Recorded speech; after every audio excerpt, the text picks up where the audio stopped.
817 जो opto couple होता है उसमें 4 टर्मिनल होते हैं। पहला टर्मिनल होता है एनोड होता है, दूसरा कैथोड होता है, तीसरा इमीटर होता है, चौथा हमारा कलेक्टर होता है। और इसके इनपुट और आउटपुट के बीच में आइसोलेशन होता है। यहाँ पर हमने एक सर्किट बनाया है। जैसे हमने इनपुट साइड हमने एक रजिस्टर लगाया है एनोड की साइड पर, और कैथोड को हमने क्या कर रखा है, ग्राउंड कर रखा है।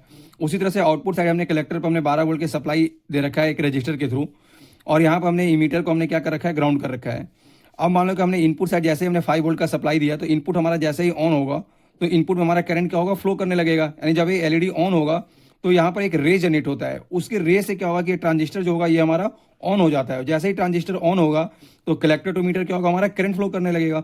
तो उस कंडीशन में जो यहाँ पर जो लॉजिक जो बनेगा वो हमें लो मिलेगा, यानी 0 वोल्ट मिलेगा। सेकंड सर्किट है, मान लो कि हमने यहाँ पर 0 वोल्ट दिया है इनपुट साइड, तो हमारा इनपुट क्या होगा, हमारा ऑन नहीं होगा। जब हमारा इनपुट ऑन नहीं होगा तो यहाँ पर कोई भी रे जनरेट नहीं होगा, जिसकी वजह से क्या होगा कि जो कलेक्टर टू मीटर होगा ये हमारा क्या रहेगा, ओपन रहेगा। तो उस कंडीशन में कोई भी करंट हमारा आउटपुट साइड फ्लो नहीं करेगा, तो जिसके वजह से क्या होगा, यहाँ पर जो लॉजिक जो बनेगा वो हमें हाई मिलेगा।